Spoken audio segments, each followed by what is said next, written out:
So starting with number 1, it says how many different batting orders can a baseball coach create from a team of 14 players when there are 9 positions to fill?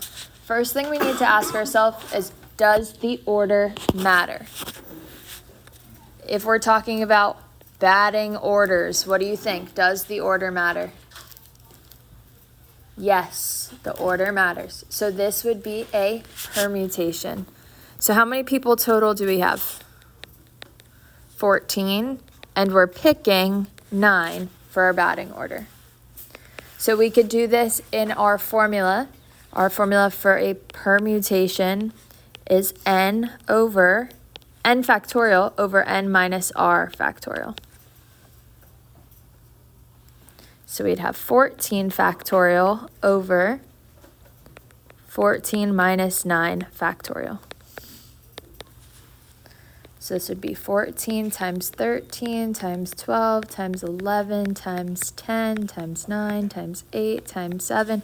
On the bottom, 14 minus 9 is 5 factorial. So I know that I can stop once I get to 5. So times 6 times 5 factorial. So this is going to cancel out with the 5 factorial that we have at the bottom. So here I just have to multiply 14 times 13 times 12 times 11 times 10 times 9 times 8 times 7 times 6.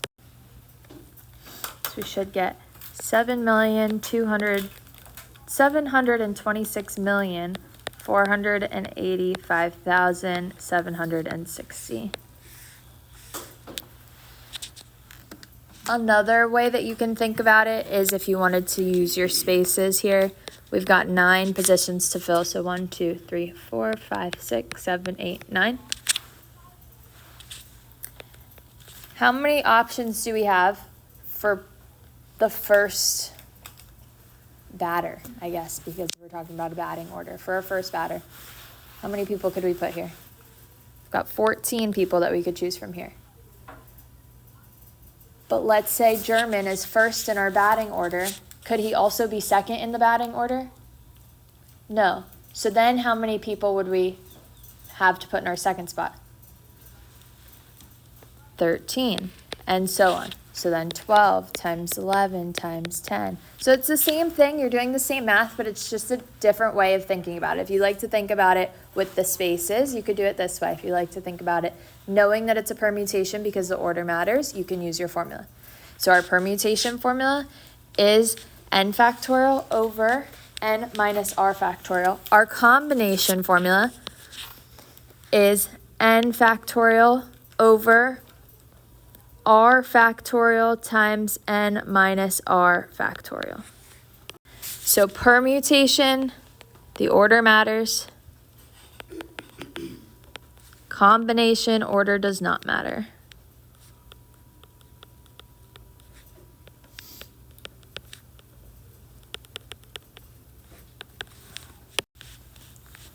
Next one I want to look at is number 4.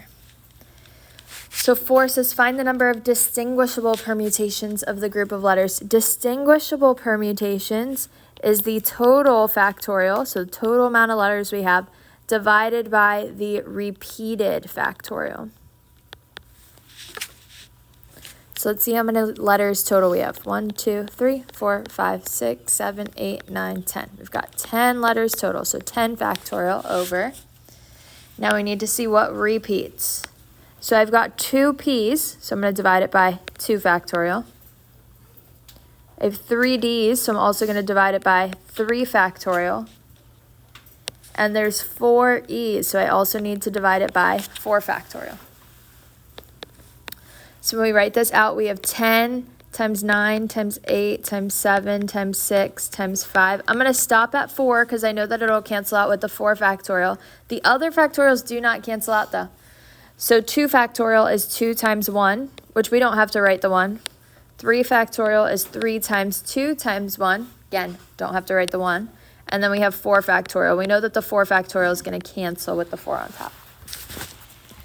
We can do a little bit more simplifying here, or if you want to, just put this in your calculator. You can put all the top, get a number for your top, and then divide it by everything from the bottom. Either way, I'm going to simplify first. So I know that 2 goes into 10 5 times. 3 goes into 9 3 times, and 2 goes into 8 4 times. So I have 5 times 3 times 4 times 7 times 6 times 5. So you should get 12,600.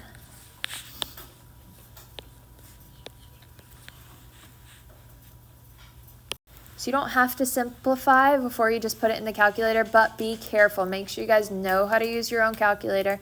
If you were to not simplify and you put it all in the calculator at once, you definitely need to put the denominator, or what you have left in the denominator, in parentheses. Because if you don't use parentheses, it's just going to think you're dividing by that first number, and then it'll multiply whatever you put times after. So you have to use parentheses. If you want to make sure you're consistent with it, you could put parentheses around the top, then divide it by and put parentheses around the bottom too. So with number 5, it says, in a certain state, each standard automobile license plate consists of 3 letters. We've got 3 letters, followed by a 5-digit number.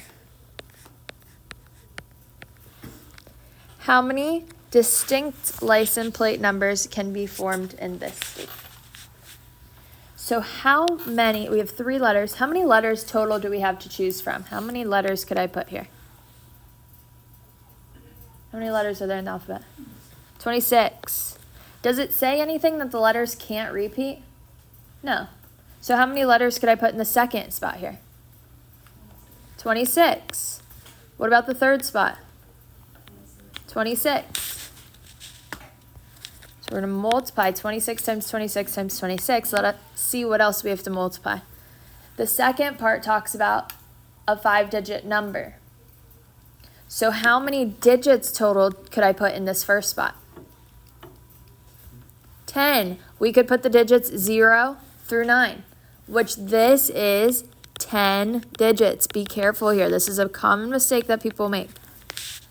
0 through 9 are 10 possible digits. So I could put 10 digits here. What about the second spot? Could my digits repeat? Yeah.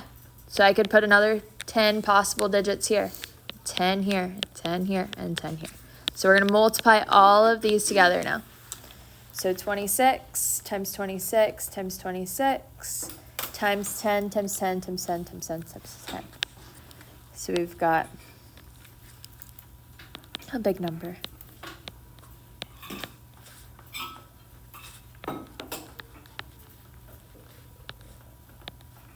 $1,007,757,600,000.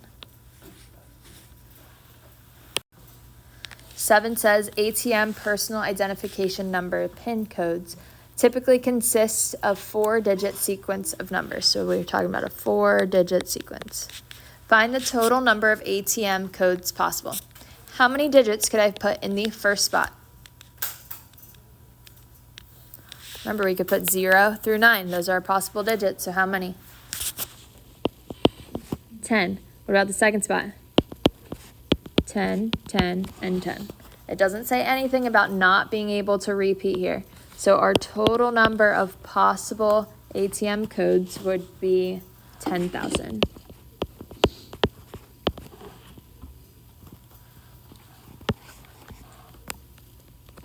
Part B says find the total number of ATM codes possible when the 4th digit is not 0. So again, we have a 4-digit code, but the last digit is not 0. So how many possible options do I have for the first number in my code? 10. We've got 10 digits that we could choose from. What about the second? And the third? What about the fourth? 9. Awesome. We have 1 through 9 that we could put here. Just anything but 0. So we've got 9 possible options. So here we have 9,000 possible ATM codes. Bless you. All right, let's look at number 8. It says a college student is preparing a course schedule for next semester. The student must select one of 4 math courses, one of 4 science courses, and one of 2 courses from the social sciences and humanities. How many schedules are possible? So he's picking 3 classes. This one's going to be math. We've got science and a social sciences. How many possible math courses does he have to choose from? 4. So there's 4 options he could have for his math course. How many possible science courses can he have? 4. And how many possible social science classes could he have? 2. So we multiply 4 times 4 times 2. So this would be 32. 9 is similar. It says a customer can choose one of 4 amplifiers, one of 9 stereo receivers, and one of 10 speaker models for an entertainment system. Determine the number of possible system configurations. So we've got an amplifier he can choose from, a stereo, and a speaker. How many amplifiers does he have possible to choose from? 4. How many stereos? 9. And how many speakers? 10. So we multiply all these together, we get 360 possible system configurations. All right, 10. In how many ways can a 14-question true or false exam be answered? So we've got 14 questions, so I'm going to write 14 spaces here. 1, 2, 3, 4, 5, 6, 7, 8, 9, 10, 11, 12, 13, 14.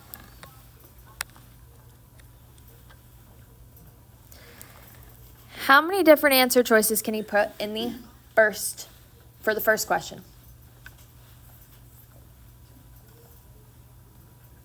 How many? 2. True or false. He's got 2 possible answers that he could put here. So 2. What about the second question? 2. What do we think every question's going to have? 2 possible answer choices. So 2 times 2 times 2. We've got 14 of them. Another way we can think about this is 2 to the 14th power. That way you don't have to sit there and put 2 times 2 times 2 times 2 times 2 14 times in your calculator and hope that you don't make a mistake. We're multiplying 2 14 times, so 2 to the 14th power. It is not 2 times 14. It is 2 to the 14th power. So this would be 16,384.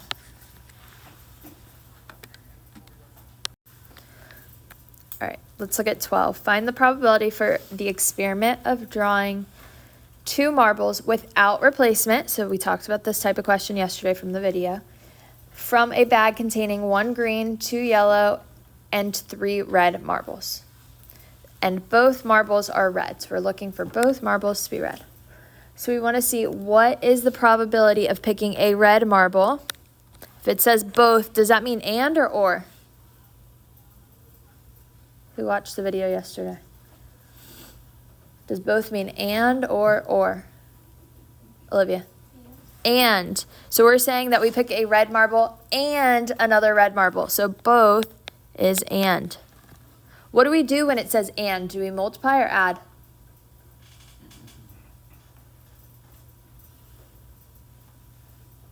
Joy, what do we do? Multiply. And means that we multiply. So we're looking for our probability of getting a red marble. Probability is what we want over the total times another red marble. So what we want over the total. So how many red marbles do we have? 3. Out of how many marbles total?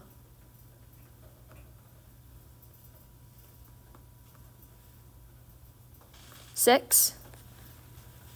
Times, now it says without replacement. I'm assuming that I picked a red marble out of the bag and now I'm putting it to the side.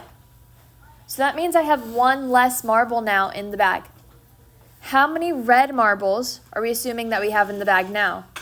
2, because I'm assuming that I picked a red marble the first time. So you're assuming that what you wanted happened. So I'm going to assume that I picked a red marble out of the bag. That one's now on the table. It's not in the bag anymore. I have 1 less red marble, so now I only have 2. How many marbles total do we have? 5. Perfect. We've got 1 less in the bag. So then we can multiply here. When we multiply fractions, multiply straight across. If you want to simplify a fraction before you multiply, make the numbers a little bit smaller for us. So we could simplify this one to 1/2. So we've got 2 over 10, which would simplify to 1 over 5.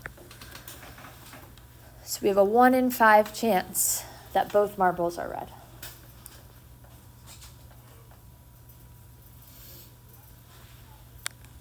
Any questions there? For 13, it says find the probability for the experiment of drawing 2 marbles without replacement again. So we're not putting it back in the bag. From a bag containing 3 green, 3 yellow, and 4 red. How many marbles total do we have here? 10. So we've got 10 total. It says neither marble is yellow. Neither means and or. Talked about this in the video yesterday too. Neither also means and. Both and neither mean and. So it's saying I'm not picking a yellow marble and I'm not picking another yellow marble. So we're looking for the probability that neither is yellow. So and means that we multiply. So what's the probability of picking a not yellow over the total times a not yellow over the total? How many marbles do we have in the bag that are not yellow?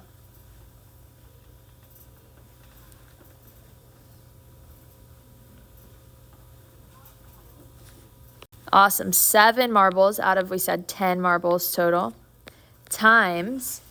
Now I'm assuming, because it says without replacement, I'm not putting it back in the bag, so I'm assuming that I picked a not yellow marble and I put it on the table. Now how many not yellow marbles do we have?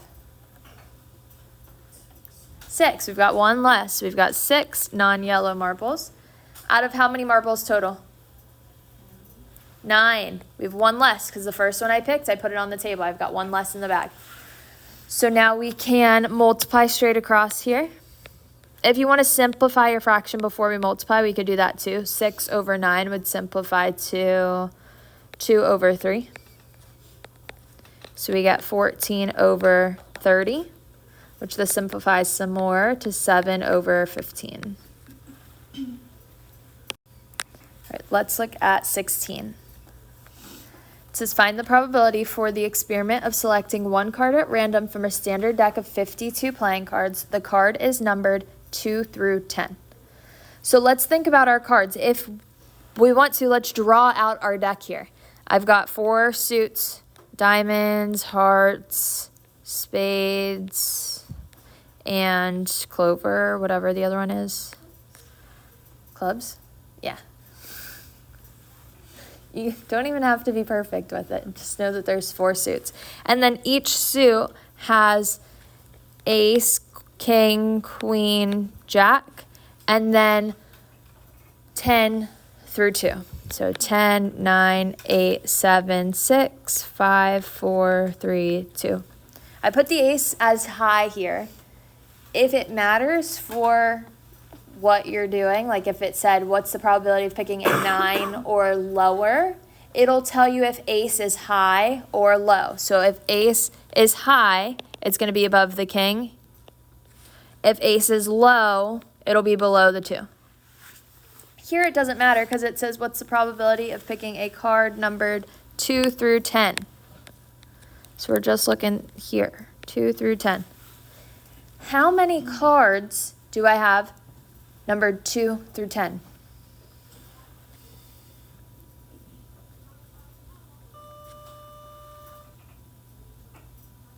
How many?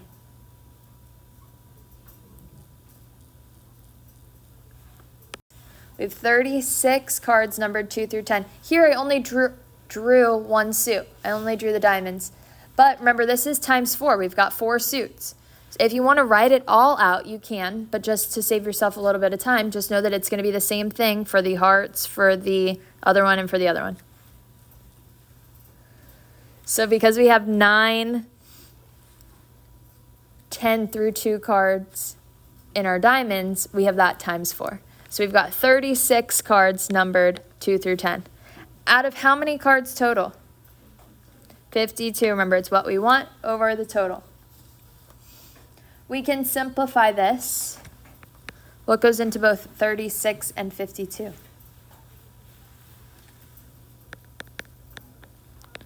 We can divide them by 4. So we have 9 over 13. If we have 52 cards total and 4 suits, we could divide 52 by 4. That would give us 13. So we've got 13 in each suit. So this helps us for number 19. 19 says, one card is selected at random from a standard deck of 52 playing cards. Use a formula to find the probability of the union of 2 events. So it says the card is a heart or a diamond. What does or mean? We add or multiply? We add. So we want to see what's the probability of getting a heart plus what's the probability of getting a diamond. So let's think about hearts. How many hearts do we have?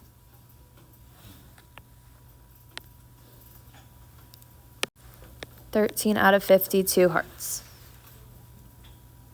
Plus, how many diamonds do we have?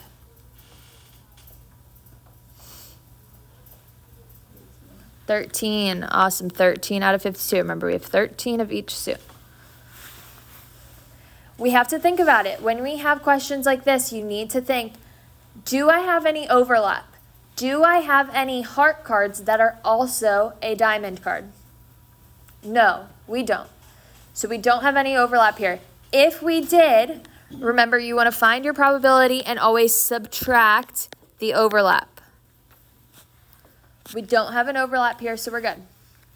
So we can just add them together. If you want to simplify first, you can. We could simplify. This would be 1 out of 4. We divide them both by 13 plus 1 over 4. So when we add, we need a common denominator. We're just going to add the numerators together. We get 2 over 4, which would be 1/2. Which makes sense. If we picked a card out of a deck, half of the cards are heart cards or diamond cards. 22 says, in how many different ways can a jury of 12 people be randomly selected from a group of 30 people? Here, does the order matter? Does it matter if I pick Justin first for my jury or Alejandra? No, they'd both end up on the jury. It doesn't matter the order. So this is a combination. So it's a combination. We've got 30 people total, and we're only choosing 12 of them. So 30 choose 12.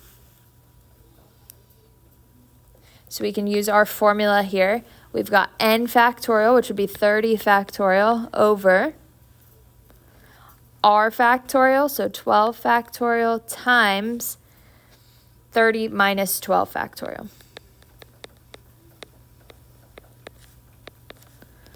So this would be 30 factorial over 12 factorial times 18 factorial. So you can write it out or just put it in your calculator. Be careful with putting it in the calculator. In most calculators, there is a factorial button, so you don't have to work it all out. Let me see if I can include it in the video here.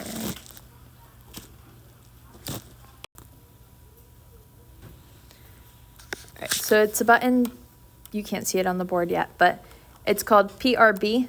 It's for probability. We want to go over to the exclamation point. We can click enter. And then it would take our number. You want to type the number first and then put the exclamation point. So if I wanted to do 30 factorial, I would do 30 probability, go to my factorial, equals. It's going to give us a really large number, but we could keep that in our calculator. I would want to do divided by, and then put in parentheses. We've got 12 factorial times 18 factorial. So 12 factorial times 18 factorial. And then close the parentheses.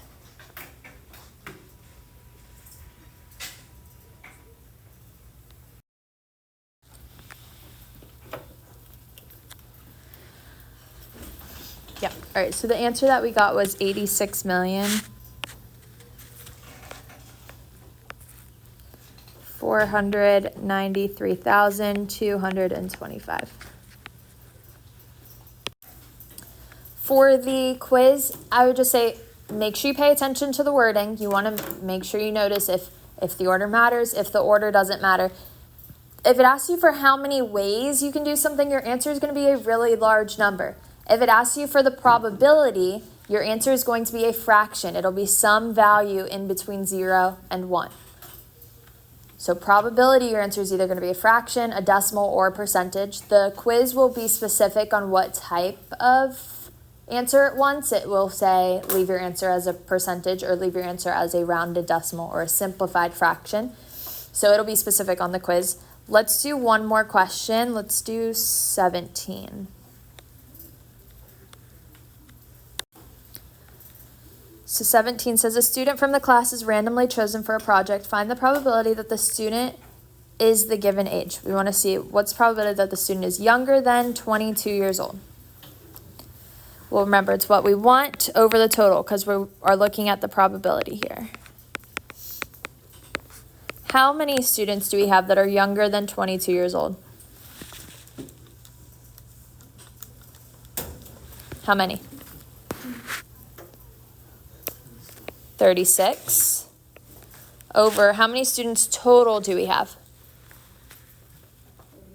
39. Perfect. If you left your answer like this, it would not be correct because we can simplify this fraction. This fraction would simplify. We can divide them both by 3. So it's simplified to 12 over 13. This would be our simplified fraction. Or if it said that it wants the answer as a decimal, divide, you would get 0.923. Or as a percentage, this would be 92.3%.